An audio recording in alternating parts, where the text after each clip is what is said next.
Doctor Baba Saheb Ambedkar open university.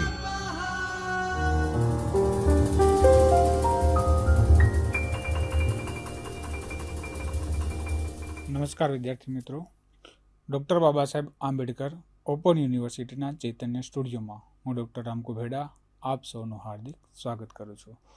આજે મિત્રો આપણે ભારતીય સમાજ વ્યવસ્થાની વિવિધ શક્તિઓ વિશે વિસ્તારથી વાત કરીશું। આપણે જાણીએ છીએ કે દરેક વ્યવસ્થાને કંઈક ને કંઈક ખામીઓ અને કંઈક ને કંઈક ખૂબીઓ હોય છે। તેમાં ભારતીય સમાજની પણ કેટલીક શક્તિઓ રહેલી છે, જેના ઉપર આજે આપણે વિસ્તારથી ચર્ચા કરીશું। તો સૌથી પહેલાં આપણે ભારતીય સમાજ વ્યવસ્થાનો પરિચય કરીએ તો સામાજિક વ્યવસ્થા એ સમાજના જીવનને વ્યવસ્થિત બનાવવાનું કાર્ય કરે છે।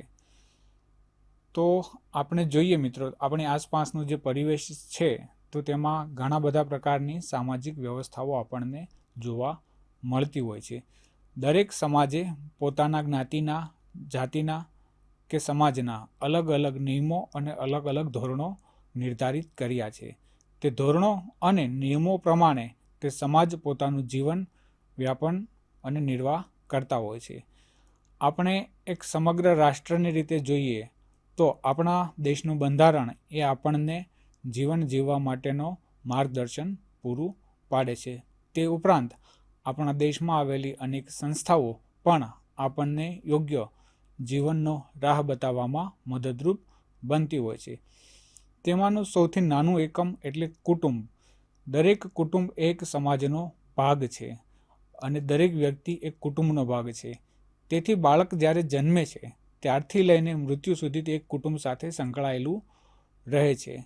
તો જેમ જેમ બાળકની ઉંમર વધતી જાય તેમ તેમ તે સામાજિક બનતું જતું હોય છે અને તેના સામાજિક જીવનને વ્યવસ્થિત બનાવવામાં આ સામાજિકકરણની પ્રક્રિયા તેમને ઉપયોગી બનતી હોય છે। ભારતની સામાજિક વ્યવસ્થા જાતિ, ધર્મ, ભાષા, સંસ્કૃતિ, આર્થિક સ્થિતિ વગેરેમાં બહુવિધતા ધરાવે છે। આપણે મિત્રો વાત કરીએ તો આપણે જોયું કે સમાજનું સૌથી નાનામાં નાનું એકમ કુટુંબ છે અને તેનો એક અભિન્ન અંગ વ્યક્તિ છે। તો દરેક કુટુંબની કોઈ નિશ્ચિત જાતિ હોય છે, ધર્મ હોય છે, નિશ્ચિત ભાષા બોલતું હોય છે અને તે અલગ સંસ્કૃતિ અને આર્થિક પરિસ્થિતિ ધરાવતું હોય છે। સામાન્ય રીતે આપણે ગુજરાતી સમાજ વ્યવસ્થાની વાત કરીએ તો ગુજરાતી સમાજમાં કેટલાય લોકો રહે છે અને દરેકની જાતિ અલગ અલગ છે। આપણે મુખ્ય જાતિઓ જોઈએ તો આપણે ગુજરાતની જાતિઓથી સારી રીતે વાકેફ છીએ કે જેમાં પટેલ, બ્રાહ્મણ, આહિર, ચારણ, રબારી, ભરવાડ, દલિત સમાજ, આદિવાસી સમાજ તેમજ સુથાર અને અલગ અલગ કાર્ય સાથે સંકળાયેલી વિવિધ જાતિઓ રહે છે। તે ચોક્કસ ધર્મનું પાલન કરે છે, ચોક્કસ ભાષા બોલે છે। તેમાં પણ ગુજરાતથી બહાર આવીને બીજા રાજ્યના લોકો જે વસે છે તેમની ભાષા અલગ છે। તેમજ ગુજરાતમાં પણ અનેક બોલીઓ અસ્તિત્વ ધરાવે છે। ગુજરાતની સંસ્કૃતિ પણ વિસ્તારો પ્રમાણે અલગ અલગ છે, જેમાં સૌરાષ્ટ્રની સંસ્કૃતિ, કચ્છની સંસ્કૃતિ, ઉત્તર ગુજરાતની સંસ્કૃતિ, મધ્ય ગુજરાતની સંસ્કૃતિ અને સાઉથ ગુજરાતની સંસ્કૃતિમાં ઘણી બધી ભિન્નતાઓ આપણને જોવા મળતી હોય છે। અને દરેક વિસ્તારની આર્થિક પરિસ્થિતિ અને આર્થિક પરિસ્થિતિ ઉપર પ્રભાવક પરિબળોની ચોક્કસ અસરો પણ જોવા મળતી હોય છે અને તેમાં અનેક કારણોના લીધે તે ચોક્કસ બહુવિધતાઓ ધરાવે છે। ભારતીય સમાજનો આધાર આધુનિક અને પરંપરાગત ઘટકો પર છે। જેમાં આપણે વાત કરીએ તો ભારતીય સમાજ વ્યવસ્થાનો જે ઘટકો જોઈએ તો આજે આપણને બંને પ્રકારના ઘટકો જોવા મળશે, જેમાં એક આધુનિક ઘટકો અને બીજું પરંપરાગત ઘટકો। આપણા સમાજમાં જોઈએ તો આપણા સમાજે કેટલીક ટ્રેડિશનલ, જેને આપણે કહીએ કે આપણા જૂના જમાનાની શૈલીઓ, પદ્ધતિઓ, સંસ્કૃતિઓ, ભાષાઓનો ઉપયોગ કરીએ છીએ। તો આજનો આધુનિક સમાજ કે નવી પેઢી હવે અંગ્રેજી ભાષા બોલતા થયા છે, હિન્દી ભાષા બોલતા થયા છે, નવી જીવનશૈલીઓ અપનાવે છે અને પશ્ચિમીકરણનું અનુકરણ કરીને નવી લાઈફસ્ટાઈલ સાથે પોતાનું જીવન વ્યાપન કરતા જોવા મળે છે। ભારતીય સમાજ વ્યવસ્થા સામાજિક, સાંસ્કૃતિક, વંશીય, ધાર્મિક અને પ્રાદેશિક તફાવતોના કારણે વૈવિધ્યસભર અને જટિલ છતાંય તેની ઘણી શક્તિઓ છે। આ શક્તિઓએ સદીઓથી ભારતની સ્થિતિસ્થાપકતા, એકતા અને પડકારોનો સામનો કરવાની ક્ષમતામાં મહત્વનો ફાળો આપ્યો છે. ભારતીય સમાજ વ્યવસ્થાની કેટલીક મુખ્ય શક્તિઓમાં નીચેની બાબતોનો સમાવેશ કરી શકાય છે. આપણે જોઈએ તો સમાજની જે શક્તિઓ છે તો તે શાના આધારે નક્કી કરવામાં આવે છે? તો એમાં એક છે સામાજિક વ્યવસ્થા, બીજું છે સાંસ્કૃતિક, વંશીય, ધાર્મિક અને પ્રાદેશિક તફાવતોને કારણે ઘણી બધી વિવિધતાઓ, જટિલતાની સાથે આપણને જોવા મળે છે. તો જટિલતા શા માટે? કે આપણા કેટલીક એવી સંસ્કૃતિ અને રીત રિવાજો છે જેમાં દરેક પ્રાંતમાં અને દરેક વિસ્તારમાં બદલાતી રહેતી હોય છે અને સામાજિક જટિલતાઓના તાનાબાના સાથે ભારતીય સમાજ શક્તિમાન છે અને તેમની આપણે શક્તિઓ જોઈએ તો તેમાં સૌથી મોટું પહેલું એક છે કે વિવિધતા અને બહુલવાદ. તો આપણે જોઈએ તો ભારતમાં અને ખાસ કરીને ગુજરાતમાં અથવા તેના અલગ અલગ રાજ્યોમાં અનેક પ્રકારની વિવિધતા અને બહુલવાદ જોવા મળે છે, જેમાં સાંસ્કૃતિક અને ધાર્મિક સંવાદિતતા. હવે આપણે જોઈએ તો આપણા દેશમાં અનેક પ્રકારની સંસ્કૃતિઓ અસ્તિત્વ ધરાવે છે, અનેક ધર્મનો પાલન કરનારા લોકોનું અસ્તિત્વ છે. તેમ છતાં આપણા દેશની યુએસપી આપણે કહી શકીએ કે ભાઈચારો, એક કોમી એકતા અને શાંતિ કહી શકાય. આપણા ભારતમાં જોઈએ તો હિન્દુ, ઇસ્લામ, શીખ, ઈસાઈ અને આ ઉપરાંત બુદ્ધ અને અન્ય નાના નાના ધર્મોનું અસ્તિત્વ રહેલું છે. તેમાં જોઈએ તો આટલા બધા ધર્મો હોવા છતાંય ભારતમાં જ્ઞાતિગત સંઘર્ષો, ધાર્મિક સંઘર્ષોનું પ્રમાણ નહિવત જેવું આપણને જોવા મળે છે. હા, ક્યારેક આવી ઘટનાઓ નાની મોટી જવલ્લે બનતી હોય છે તો તેને કાનૂન દ્વારા યોગ્ય વ્યવસ્થા સ્થાપિત કરવામાં મદદરૂપ બનતી હોય છે. ભારત એ બહુધર્મી ભાષાઓ અને વંશીય જૂથોનું ઘર છે. હિન્દુ ધર્મ, ઇસ્લામ ધર્મ, ખ્રિસ્તી ધર્મ, શીખ ધર્મ, બૌદ્ધ ધર્મ, જૈન ધર્મ અને વિવિધ સ્વદેશી પરંપરાઓના સહ અસ્તિત્વએ સમૃદ્ધ બહુલવાદી સમાજને ઉત્તેજન આપ્યું છે. સામાજિક વ્યવસ્થા વિવિધતાને સમાવે છે, સહિષ્ણુતા અને ધાર્મિક સંવાદને પ્રોત્સાહન આપે છે. તો આપણા બધા જ ધર્મોનું એક મૂળ લક્ષણ આપણે જોઈએ તો એ છે સહિષ્ણુતા. સહિષ્ણુતા એટલે કે એકબીજાને સહન કરવાની અથવા એકબીજા સાથે સામંજસ્ય જાળવીને ચાલવાની અથવા જીવવાની આદર્શ પદ્ધતિ. તો આપણા દેશમાં આ ચોક્કસ પ્રકારની પદ્ધતિઓ જોવા મળે છે અને આપણા દેશમાં આપણે એટલું કહી શકીએ કે અનેક પ્રકારના ધર્મોનું પાલન કરનારા લોકો હોવા છતાંય આપણા દેશમાં શાંતિ અને ભાઈચારો કાયમી જોવા મળે છે. આપણે ભાષાકીય વિવિધતાની વાત કરીએ તો ભારતનું સામાજિક માળખું તેની વિશાળ સંખ્યામાં ભાષાઓ અને બોલીઓ દ્વારા સમૃદ્ધ છે, જેને રાષ્ટ્રીય અને પ્રાદેશિક સ્તરે આપણને જોવા મળે છે. આપણે મિત્રો રાષ્ટ્રીય સ્તરે વાત કરીએ તો આપણા બંધારણ દ્વારા 8મી અનુસૂચિમાં મુખ્યત્વે 22 ભાષાઓને માન્યતા આપવામાં આવી છે. આ ઉપરાંત આપણા દેશમાં અસંખ્ય બોલીઓ અસ્તિત્વ ધરાવે છે. બોલીઓ એટલે કે જે તે પ્રાંત વિસ્તારમાં ચોક્કસ બોલવામાં આવતી ભાષા અથવા બોલી, જેનું વ્યાકરણ અથવા જેને બંધારણ દ્વારા ભાષાનો દરજ્જો આપવામાં આવ્યો નથી હોતો. અને ભાષાઓની વાત કરીએ તો આપણે 22 ભાષાઓ આગળ ઉલ્લેખ કર્યો. આ ઉપરાંત ઘણી બધી ભાષાઓ છે જે આપણા દેશમાં અસ્તિત્વમાં છે અને અનેક જગ્યાએ અનેક પ્રાંતોમાં બોલાય છે. આપણા દેશમાં આપણે વાત કરીએ તો મુખ્યત્વે હિન્દી ભાષા બોલનારા લોકોની સંખ્યા વધુ છે.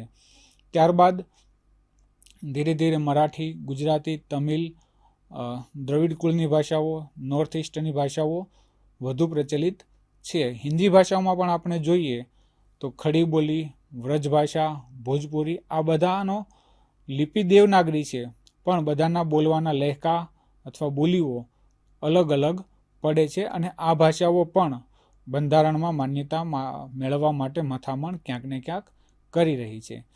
હવે આપણે સામાન્ય એક ચોક્કસ વિસ્તારની વાત કરીએ કે ગુજરાતના સૌરાષ્ટ્ર પ્રાંતની, સૌરાષ્ટ્ર અને કચ્છ પ્રાંતની, તો ગુજરાતી ભાષા કરતાં સૌરાષ્ટ્રની જે બોલી છે એ થોડા ઘણા અંશે જુદી પડે છે.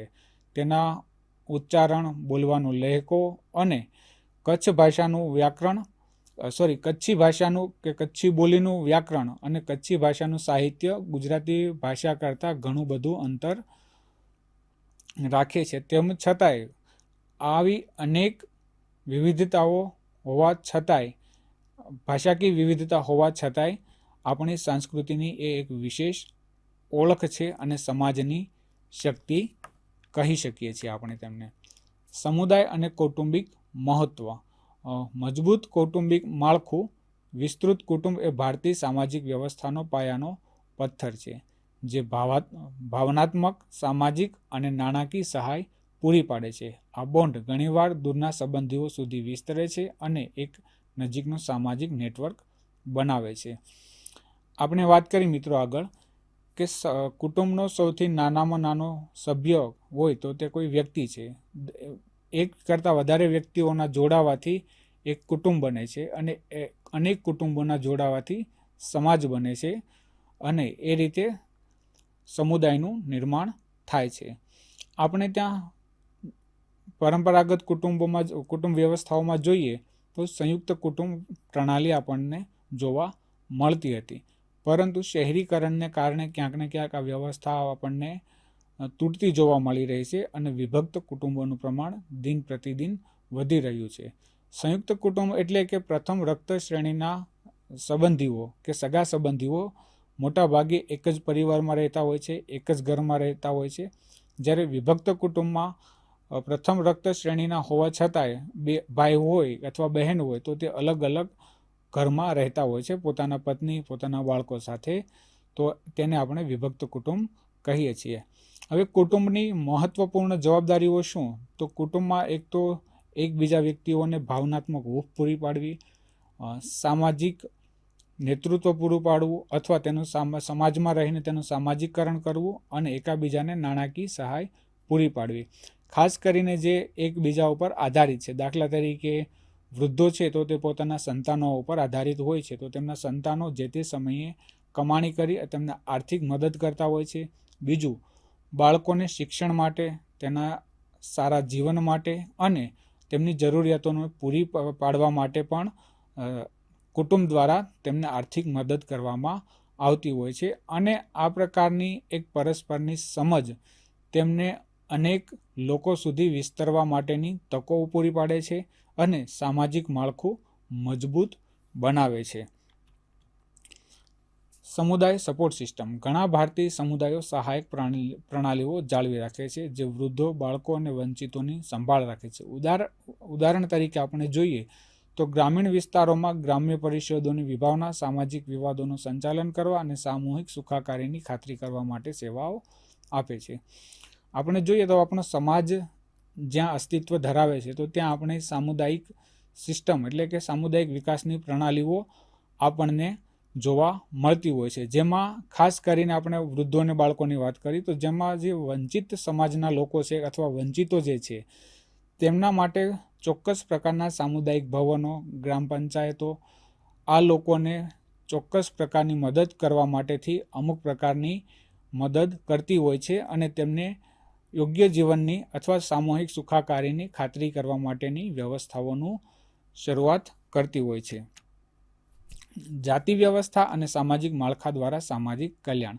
આજે આપણે ત્યાં જાતિ વ્યવસ્થાને ઘણા લોકો સામાજિક અસમાનતાનો સ્ત્રોત માને છે, ત્યારે તે જ જાતિ વ્યવસ્થાએ સમાજને વર્તમાન સમયમાં સંગઠિત કરવામાં મહત્વની ભૂમિકા ભજવી છે.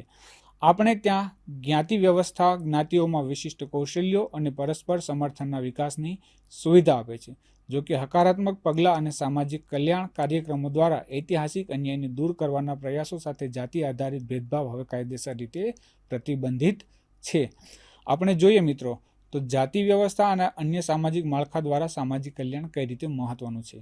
આપણે ત્યાં જોઈએ તો અનેક પ્રકારની જાતિ વ્યવસ્થાની ખામીઓ પણ હતી, જેને આપણા બંધારણ દ્વારા દૂર કરવામાં આવી છે, તેનો ઉપાય કરવામાં આવ્યો છે અને લોકોને સમાન રીતે સૌને આગળ વધવાની તકો પૂરી પાડવા માટે આરક્ષણ જેવા નિદાનાત્મક પગલાઓ પણ આપણા બંધારણ દ્વારા ભરવામાં આવ્યા છે.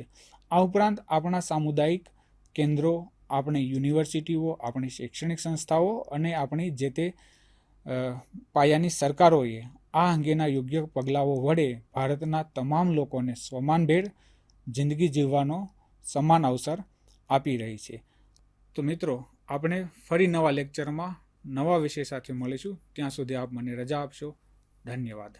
स्वाध्यायः